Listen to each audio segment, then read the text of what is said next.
As I journeyed, it was so clear that it's just a story of restoration and redemption and how this utterly broken dude and his ugly life is being used by God for good. Our lost and hurting world needs to witness now more than ever. The world sees something impossible and God says, watch me work. For the people who are in pain right now, first thing I would say to them is nothing.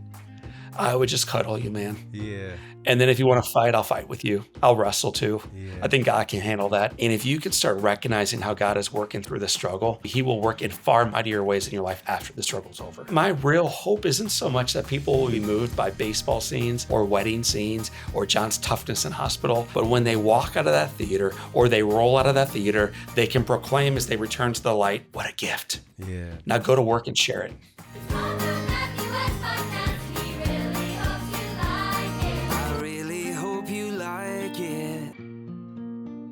What's up, everybody? Welcome to another episode of the Matthew West Podcast. I'm your host, Matthew West, and as always, I really hope you like it. We got a great show for you today. Thanks for listening or watching if you're on the official YouTube page for the Matthew West Podcast. Be sure to subscribe wherever you listen, and that way you'll never miss an episode. We come to you every Wednesday and Fridays with a special episode of Dad Advice.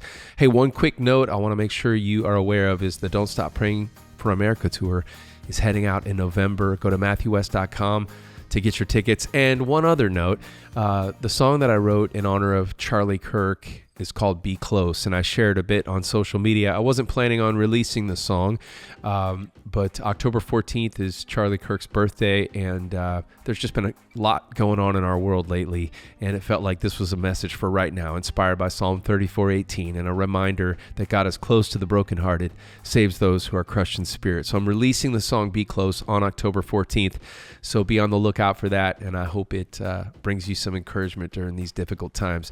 Speaking of encouragement during difficult times, you guys are going to be absolutely inspired by today's conversation. I'm getting to speak with the man who has now had a movie made about his life, and the movie's in theaters next week. It's called Soul on Fire.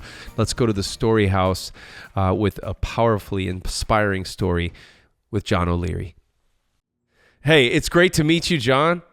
Matthew West, it's great to meet you, brother. John, we've been talking and promoting the movie here on the podcast, and I was so excited to find out that I was going to get to actually speak with you. You've got an incredible story. It's now a story that you share in your best-selling book. You've got a podcast, which we're going to tell everybody about, but also traveling around the country and sharing your story to inspire millions of people. And now that story is going to the big screen, and at the time that this episode airs, it's going to be the week of the movie release. Wow. So I just have to ask, we're going to dive into your story, and I don't want you to give too much away, but first I have to ask, the experience of seeing your life story turned into a film, tell me, just give us a glimpse into what kind of emotions you've felt, and as you anticipate the release of the movie that's now going to inspire millions of people on the big screen. What's going through your head and your heart as you watch this happening? I mean, just profound gratitude for all of it. I wake up every morning with scars, literally, but instead of seeing them as like ugly, I view them as a redemptive reminder of who I am and whose I am and where I've been and where I'm going.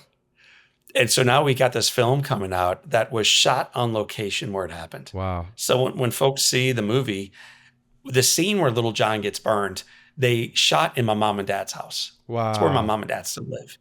The scene that shows him later on at St. Louis University, it's shot there. The scene where he meets this gorgeous brunette, well, that's where we met. Our first dance was in front of the clock tower. That's where they shot it. The church where she and I get married is the church where she and I married. The dress the girl is wearing who plays Beth is my wife's actual wedding dress. Wow. So the whole thing is so surreal and so above my pay grade, which means it's like it's been in God's hands. It still is. And that's why I don't have any anxiety about this. It's going to do what it's supposed to do. When you wrote the book On Fire, The 7 Choices to Ignite a Radically Inspired Life and Awe, rediscover your childlike wonder to unleash inspiration, meaning, and joy. When you wrote that book and as you've shared your story, did you ever, At what point did you think, hey, this story could be told on the big screen? Or was that something that came to you and somebody said, hey, we've got an idea, and you had never really thought of it before? Dude, I mean, if you are interviewing a guy who thinks his story should be turned into a film, you should hang up and sprint out to buy yourself a latte or a stiff drink. Like, give me a break, man. I'm serious. If I was the kind of guy who approached people saying you should turn my story into a movie, Yeah. I have issues. The only reason I can stomach the movie or the book or the work is because none of it is about me. And that's not like, oh, he's a good, humble guy. I'm not being humble. I'm just aware. None of it is about me. They did a movie poster. And the first movie poster they did was of the guy playing John O'Leary. His real name's Joel Courtney, with his arms in the air, like a hero shot, with the audience cheering. So I wrote back to Sony. I'm like, you guys should probably watch the film again. So when they redid the poster, they turned him around. Now he's in like shadow. And the entire poster is a mosaic of every person who had an impact on little John's life. It's the body of Christ, man. So that's what's being celebrated.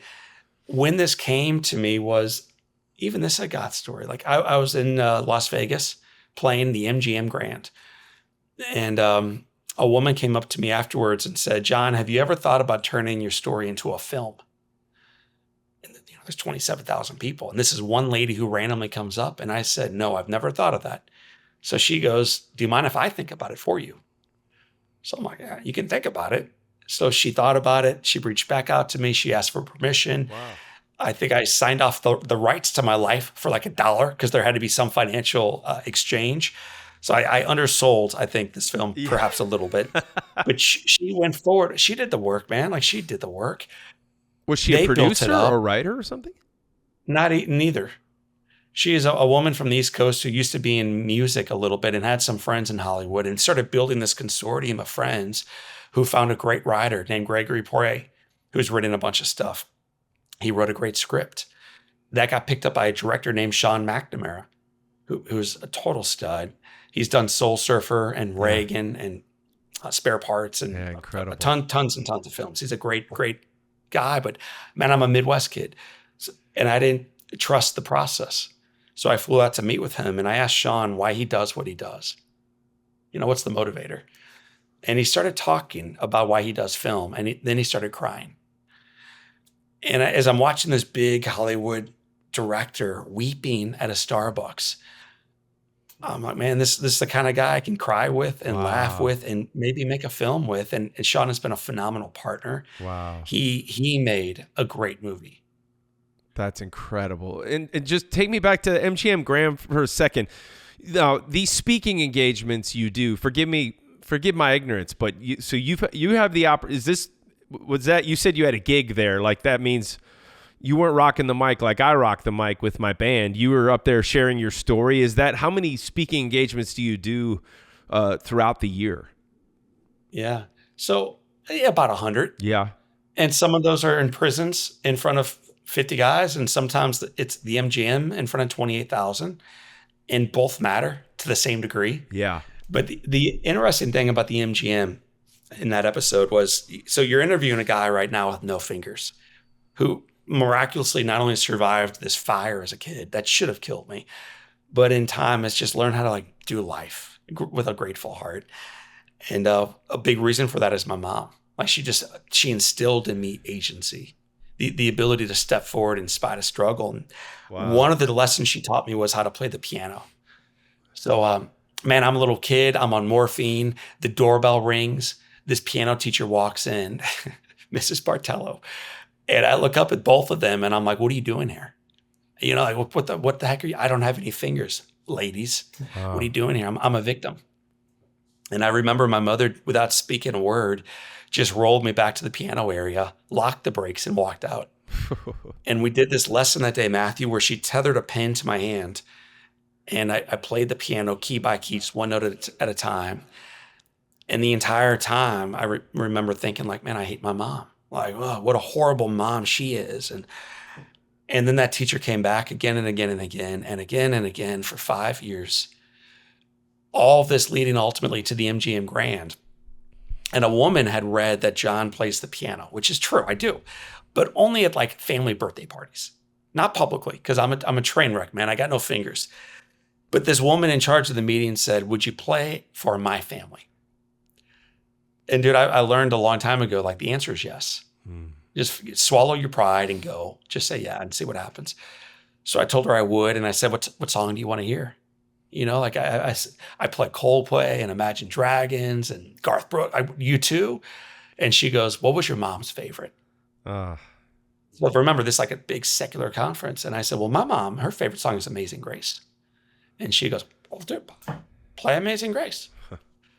So my first piano concert outside of my family home was at the M freaking GM in wow. front of 27,000. And the song I played wasn't With or Without You. It was Amazing grace. Amazing Grace, man. And this theater, that one question 13 on my survey, because I work in churches and prisons and the secular world, is what do you not want John to talk about? And it's always faith and politics. So they Really? wrote down faith and politics. And now I'm singing over them Amazing Grace. And it just became alive. And I think even in that, like God blessed it again by introducing me to Linda, who really is not a believer, but was moved that day to say, I want what you have. That's I think incredible. we model it, man. Give them a reason for the joy in your life. Talk about that instead. What a great story, and what a great way to honor your mom, too. That is just so special. Take us back to 1987. You're 9 years old. For those who don't yet know the story, obviously we don't want to give the whole story away. We're encouraging everybody to grab your friends, your family, grab a couple enemies too, and bring them out to theaters to support this incredible new film, Soul on Fire. But 1987, you're a 9-year-old kid growing up in St. Louis. Take us back to that difficult time in your life. Well, you and I are like almost neighbors. I think we're like 5 hours apart growing up. And when I was a kid in the 80s, we spent the majority of our time outside. That's And right. that's where we made our fun, man. That's And so right. I saw older boys playing with fire and gasoline. So I came up with this idea, well, if these old boys can do it, come on, me too. So that weekend, my dad and mom were gone for a minute. The house was mine. I walked into the garage. Matthew, I've been over a can of gasoline. Try to pour a little bit of gasoline on top of this innocent piece of paper that was aflame. Nothing can go wrong here. And before the liquid came out of that can, the fumes pulls it back in, creates this massive explosion, splits a metal can in two, picks up the 9-year-old kid you're interviewing today, and launches him 20 feet against the far side of the garage. It covered me in gasoline, man. It set me ablaze. Everything in this room, this garage, was aflame. And man, I just ran.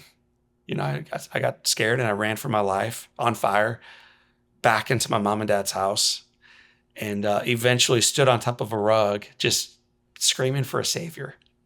I'll take anybody, because I knew I couldn't do it myself.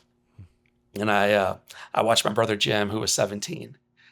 And man, that kid had never done anything nice for me in my entire life. And so as he's moving toward me, I'm thinking, God, anybody else, like not Jim. And yet this was Jim's moment to answer the call. He picks up a rug, he beats down the flames, he carries me outside, he burns himself in the process, goes back into the house, chases out the sisters, chases out the dog, calls 911. 1987, the Lifesaver of the year for the state of Missouri was not a first responder or a police officer, veteran. It was a nobody. It was just a teenage boy who heard an explosion, heard screams, came up from the basement, saw his brother with flames leaping off of him, and went to work. Unbelievable. What did it mean to have, your family's walked with you through all of that. Like, how close are you to this day? Man, there are very few things that make me cry on my story. I cry dog food commercials on other people's stories. So like I'm a pushover in the marketplace of life, but I know me so well that I'm not moved by me. But one thing that stirs me is when I think about my siblings. Because what I'm talking about now is my brother, but I haven't told you anything about the girls and what they went through that morning and what they saw and then what they did. It's unbelievable. And then in addition to that, their home was burned down. So where'd they live? Their mom and dad were gone, not just that morning, but then for the next 5.5 months because they were at my bedside. So what's it like to lose your parents and your house and your brother all on the same day for 5.5 months? When I came home, Matthew, all the attention was on me, my PT appointments and my doctor's appointments and my life. As I progressed and healed over time physically, even now, like, you're interviewing me, you're not interviewing my siblings. Right. All the attention's on, all of it's on me. And it's so easy in life to become victimized or jealous or just sick of. Even people we love, we can become sick of. And my siblings just cheer for me, man, dude. Like, they just cheer. They cheered the day I was burned. They cheered 5.5 months when we came back to that rebuilt house. They cheer as I learned how to walk again. They cheered when I learned how to ride again. And now they cheer as I'm having a movie made about my life and their life. And so tomorrow they're releasing this thing at big theaters, and the folks gathered in the front row in a big theater. So like, you want to be in the front row. It's not like a typical theater where dude, it's the worst seat, front row, please no.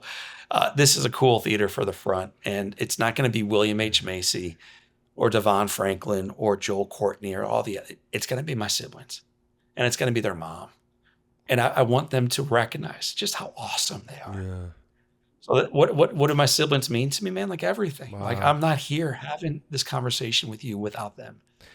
That explains the revised movie poster that you had them go back, and now I understand what you're talking about, focusing on the lives of those around you who helped you get to where you are today.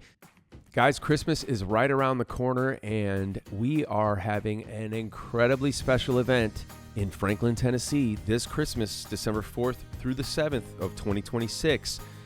It's called Come Home for Christmas. It's our annual weekend where we hang out with a very small, select group of people that come and hang out with us for the weekend and get in the Christmas spirit. This weekend is filled with awesome festivities. We do a Christmas tree lighting downtown Franklin, Tennessee. We sing carols. We drink hot cocoa. We have a special Christmas dinner, special concerts and events all throughout the weekend. We get to hang out and do life with you and get in the Christmas spirit together. If that sounds like fun, then I want to encourage you to go to MatthewWest.com. We have very few passes left, but we would love to ring in the Christmas season with you. Come home for Christmas, Franklin, Tennessee. Join me and the West family and some incredible special guests. It's going to be amazing. I'll see you in Franklin, Tennessee. Go to MatthewWest.com to get your tickets now. When you experience trauma in life like you have, is it difficult at times? Because, I mean, you're sharing your story 100 times a year.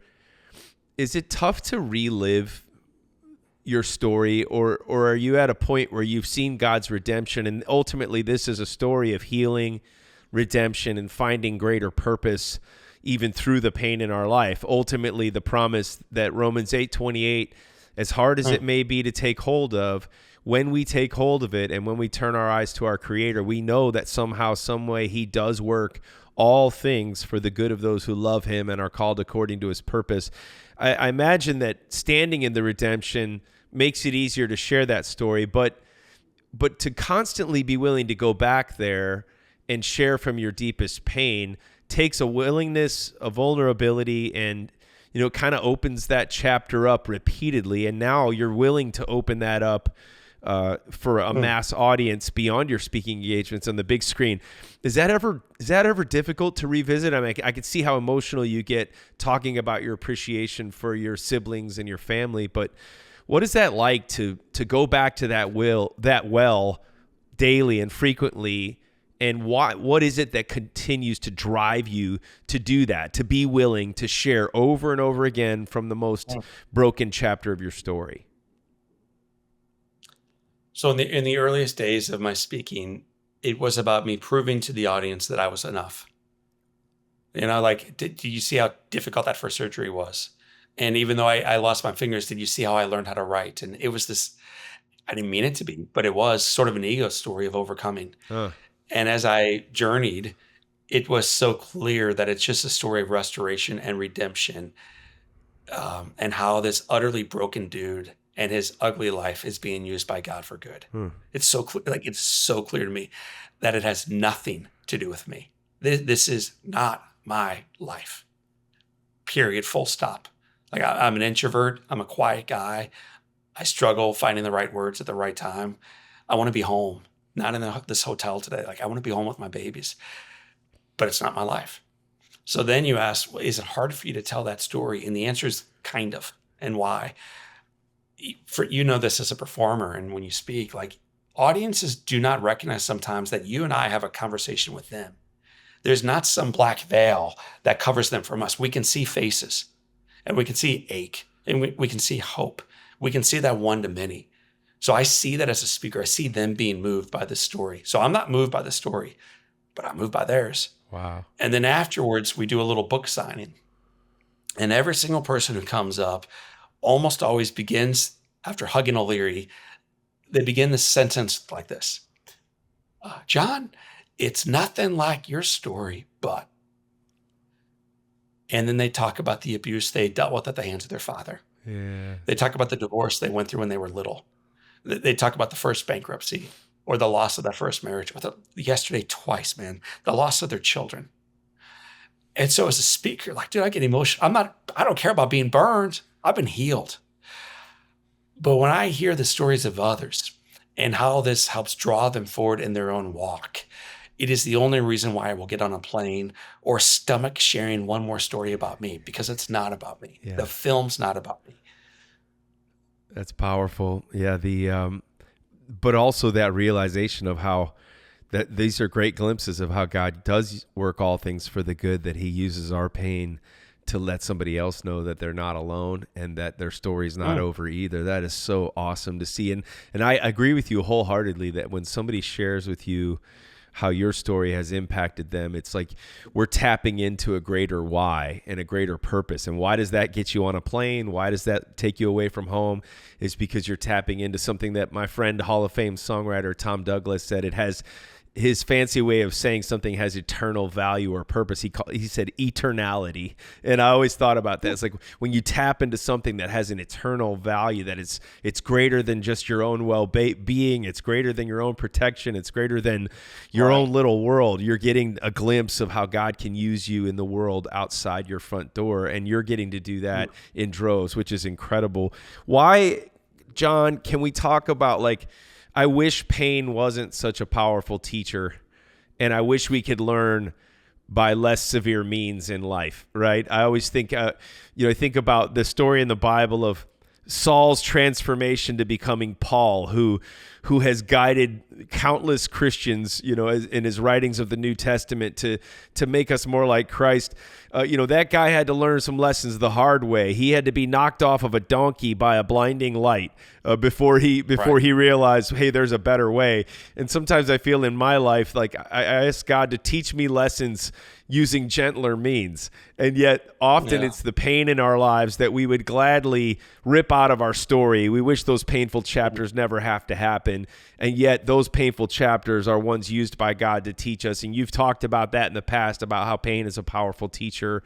What has pain taught you, and what should others who are listening to this today going, I don't know, I have yet to see the redemptive portion of this painful chapter of my story, and I'm struggling to find the redemption. What would your encouragement be to somebody as they are trying to figure out what their pain is trying to teach them? Wow. So I'm a chaplain. Like my gig in life ultimately was not to become a speaker to many. It was to love one. Like I love visiting kids in hospital and just like getting to know them. And the very first thing I would say, answer to your question, if someone was asking me that, is like, I wouldn't say anything, man. I would just do life with them. I would sit with them and cry with them and fight with them and struggle with them and empathize with them and not at all try to fix them or correct them. I think that's too common these days. We got to love people first. You got to meet them at the well. Put your arm around them. And then you can begin the journey forward. Years ago, Matthew, I was at my home with my dad, and my dad had Parkinson's disease for 30 years before he passed away on May 30th. And like finally, my dad is free of pain, and I'm free of pain too, knowing where he is. But I asked my dad about 10 years ago. He was in a wheelchair on our screened-in porch. He'd just fallen and broken his left wrist and right collarbone.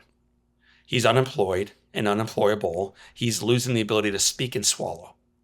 Like, this is pain upon pain, and it's unfair, and he's been through a lot. And he's smiling.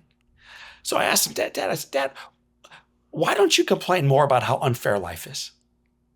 It seems reasonable, man. Why not complain about the pain, Matthew?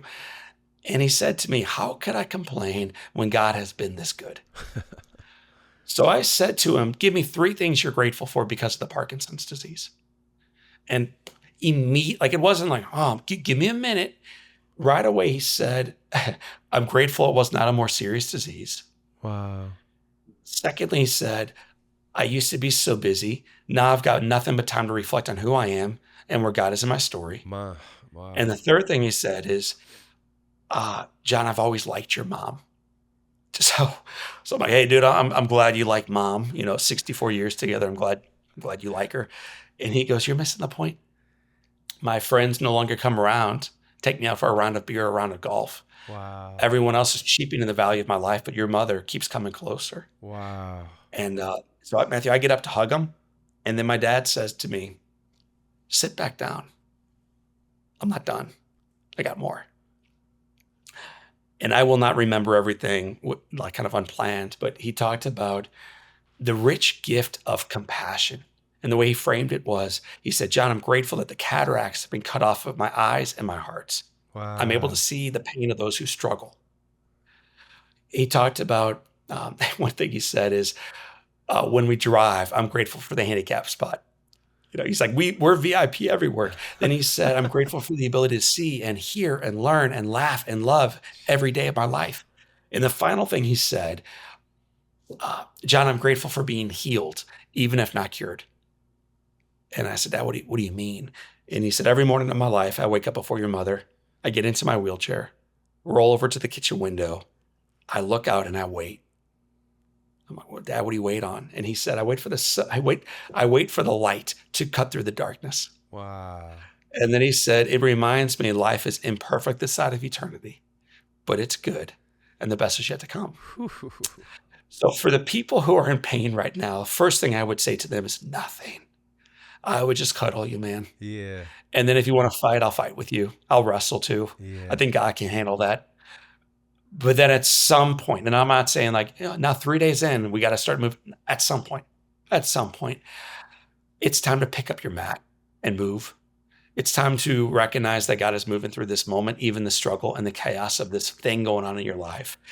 And if you can start recognizing how God is working through the struggle, you will recognize how he will work in far mightier ways in your life after the struggle's over. Come on. And it will end.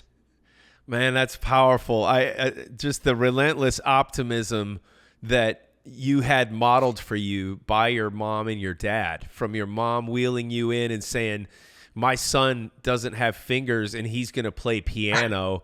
I mean, there's a fierceness to that type of optimism. And then the reflective optimism that your dad displayed and mentored you with, even till his final breaths on earth. It's and the apple clearly has not fallen far from the tree, and you now get to share this relentless optimism with the world. I want to point back to the movie that everybody's going to get to go see here before we close out our time together. This is unbelievable, John. My heart's full just hearing you speak. Like, this is it's not just a relentless optimism, but it's an infectious one, because it fires me up and it reminds me just even the words that your dad, if you got to write a book that tells your dad's perspective. That is powerful. So can I just say this? I had the honor of, I spoke at a Baptist conference in Dallas 4 days after my dad died. That sounds like where a Baptist conference would be, Dallas. Yeah. Well, man, we filled it. Yeah. And I wanted to be at home with the blinds drawn morning, but I went, and these ministers prayed over me. And then one of them came up to me afterwards and they said, John, are you going to talk at all about your dad at his funeral? And I said, well, my mom has asked me to eulogize him, and I don't want to. And he said, it's the honor of a lifetime. Use that moment as an opportunity to convert. And so I'm like, oh, it's like the last thing I want to do is put on a suit and look at a box and talk about my dad. I'm so sad. But that prayer and that challenge began to change the way I felt about my dad's death and his life. I walked into that church that day just free Come, and I've remained, like, I'm so free. 1,000 people gathered for a man who went a decade without his voice. 1,000 people gathered for a man who went more than a decade without a paycheck. 1,000 people gathered for a man who was disabled and lived in Depends for the last 4 years of his life. So this is a man who showed you nothing what the world looked like from a perspective of success, and drew people toward the well. Wow. And naturally through his life, drew people toward conversion.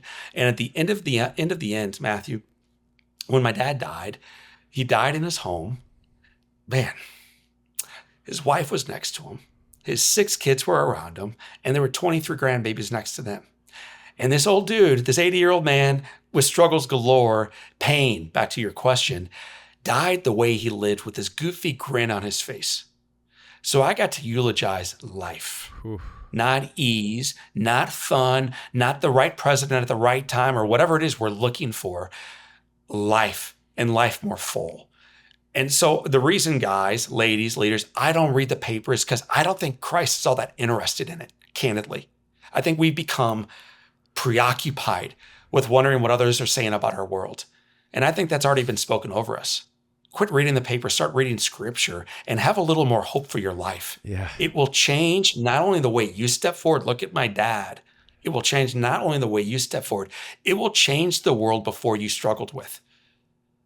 That's so good. And a reminder that in this world we will have trouble, but we have the promise to take heart because he has overcome the world. And I love, the thought that you stood up and eulogized your father after the encouragement that to use it as an opportunity to convert and to convey hope and to realize, there is something about a funeral that will, and I'm not suggesting that people go funeral hopping and attend strangers' memorial services, but I'm telling you what, I can think of few other moments in my life where I've done more soul searching than when I've attended a memorial service, even recently, of a dear friend, and just you start thinking about like what's going to be said of me.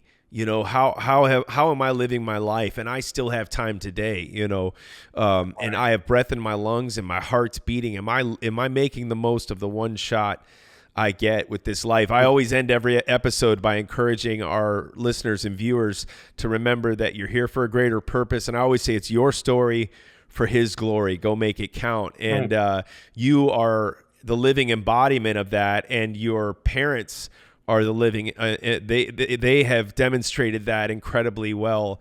We interrupt the podcast for a very important public service announcement that starts like this. Ahoy, mateys.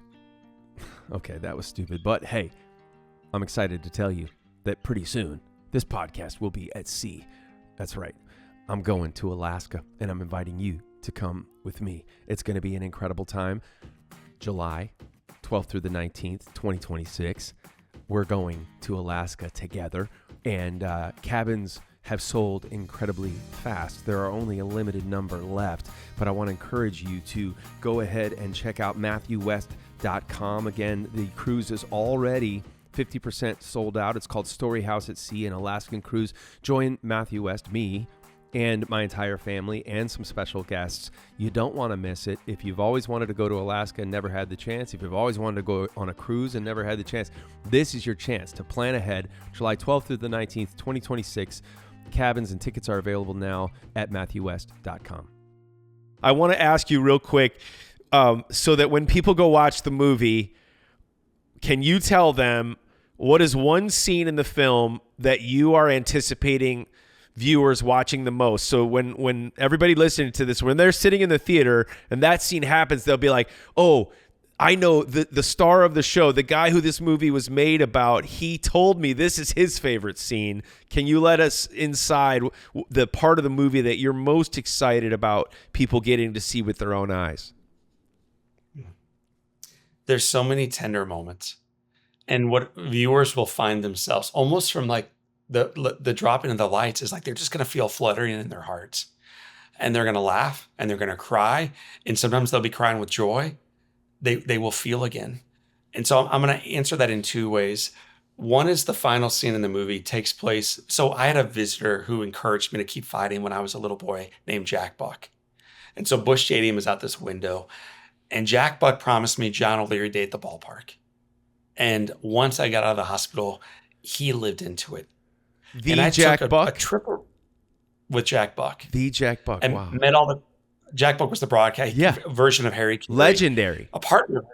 Yeah, I mean, 7 Hall of Fame, 11 Hall of Fames actually. A legendary Hall of Fame announcer. That man got a hold of my life and had a day at the ballpark for me, and then did things for me that I will not even tell you about how powerful it was. Go see the film. But one of the things that came out of all these things was it gave me an opportunity to have a relationship with the Cardinals. So near the end of the film, there's a moment where John has a chance to speak to that team, to go out there and do something cool on the field, and then to do what he did 30 years earlier, which is to take a lap around the bases. But 30 years earlier, I was a 9-year-old boy with no life in me and no life ahead of me because I got burned and there's nothing for me. But I'm rolling around the bases, man, and there's a little bit of hope. There's a whisper. 30 years later, I'm upright, and there's so much abundant life in me, and I know why it's there. And I have a chance to go on one more lap around the bases.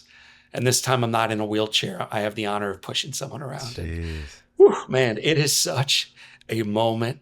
It's so redemptive. It's a true story. And if it doesn't make you feel, don't go home. Go to the hospital or the morgue, because that's where you need to go next, because you have issues. I'm not judging you. You're just sick. Yes. So go to the hospital or the morgue. And man, this film, the final words, I took my dad to the movie. So we're doing the premiere this week, and I always knew my dad would go. And I wanted it to be his night, man. Put on the tux, Dad. This is your celebration. But back in May, I had a client who wanted to buy 3,000 tickets, and they wanted to watch it ahead of time. So we did an early viewing, and I took my dad. He's a lot to get in and out of the house and in and out of theaters, but I brought him. And my dad held my hand the entire time. An hour, 40 minutes is a long time to have your dad hold your hand. So he's just holding my hand, man. And at the end of the film, the audience is clapping. And I lean over and I say, Dad, what do you think about your movie? And my awesome dad leans back and says, what a gift. What a gift. And Matthew, he wasn't reviewing On Fire. He wasn't reviewing Soul on Fire. He was reviewing Parkinson's disease and 2 house fires and bipolar in our family and divorce in our family and chaos in our family and difficulties in the marketplace and broken bones all over his life and adversity everywhere, pain, back to your question 30 minutes ago. And at the end, my dad was able, while people were applauding, to recognize God was in everything. Yeah. Consider it pure joy. So like the idea of reading James for him wasn't historic. It was present. What a gift. Wow. So my real hope isn't so much that people will be moved by baseball scenes or wedding scenes or John's toughness in hospital, but when they walk out of that theater or they roll out of that theater, they can proclaim as they return to the light, what a gift. Yeah, man. Now go to work and share it. That's powerful. John, I can't thank you enough. I'm so touched by the story that you've shared. And, I think now more than ever in what seems to be an increasingly artificial world dominated by social media filters and everybody trying to present the best versions of themselves, their highlight reel stories to the world. What you've brought today and what you're bringing to the screen is just drenched with reality, real pain, real obstacles, real tragedy, but in the midst of that, real hope, real redemption that our lost and hurting world needs to witness now more than ever, to shine a bright light on what it looks like when the world sees something impossible and God says, watch me work. And man, I just can't thank you enough for sharing your story, for sharing the story of your dad and your family. And I know your whole family is cheering you on because, as you said, this is their story. This is as much their story as it is yours. So I think you've honored them well in that.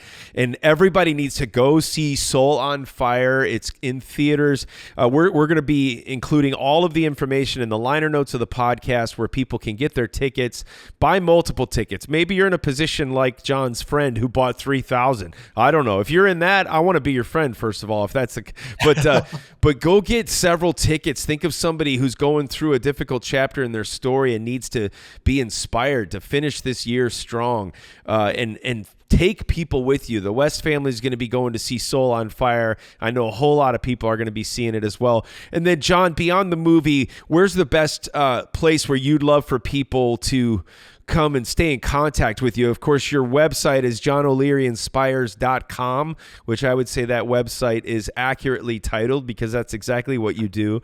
Is that the best place for people to stay in touch and then find out where your speaking engagements and things like that are? Yeah, for sure. And listen, man, I like you, Matthew, I try to use the bullhorn and the microphone to do life with people, like one-to-one. So try to make myself accessible. We try to put our email out there and number and social, and we want to serve. And so just know, like, I'm not here to glorify myself. I'm here to walk with friends. Yeah. So go to the website, learn about the journey, and know that God is working through all things, even your struggles today. Yeah. Thank you, John, man. I'm so fired up and I can't wait for the world to see this movie, and just may it bring about just incredible redemption stories, a ripple effect of redemption stories. Cool. I mean, that's what, let it be, and it's already happening through your story, and now even more so through this movie. So keep up the great work. And I tell you what, I mean, you might be the only one able to make a Cubs fan cry from a scene at a Cardinals game. That's just unbelievable. So, you know what? The Cubs were the team we played on that final scene, man. So you're going to see some Cubs outfits out there. Darn it. So you'll be crying, if not for the Cardinals and Busch Stadium, for those darn Cubs being in the background shot. Yeah, well, we've already cried when it took them 100 years to win a World Series, and then we cried in the living room when they finally won in 2016, and we'll probably be crying at the end of this season when they get knocked out of the postseason, but who knows? John, you are awesome. You're an incredible, inspiring person, and showing us all what it looks like to live your story in a way that tells a lost and hurting world that there's still hope to be found. So I just pray God's richest blessings on you and your family, and may this movie impact many lives. Thank you, Matthew. Great work. Man, I appreciate it, John. We're cheering you on, dude. This is awesome, and the world needs movies like this. So thanks for sharing your story. All right, brother. God bless. Guys, thanks for joining me today. Thanks to my guest, John O'Leary. What an incredible story. Be sure to check out the movie inspired by his life, Soul on Fire, in theaters October 10th. Go check it out. Bring your friends and bring your family. Thanks for watching. Thanks for listening. Remember, it's your story for his glory. I'll see you next week. From director Sean McNamara comes Soul on Fire, based on a true story. They said you had no chance, but here you are. Starring Joel Courtney, John Corbett, Stephanie Shostak, Macy McLean, with Devon Franklin and William H. Macy. If you focus exactly on loving the life that you're living right now, and not the life that you think you could have had or should have had, that's the whole deal right there. Soul on Fire, rated PG. Parental guidance suggested. In theaters October 10th. For tickets, go to soulonfiremovie.com.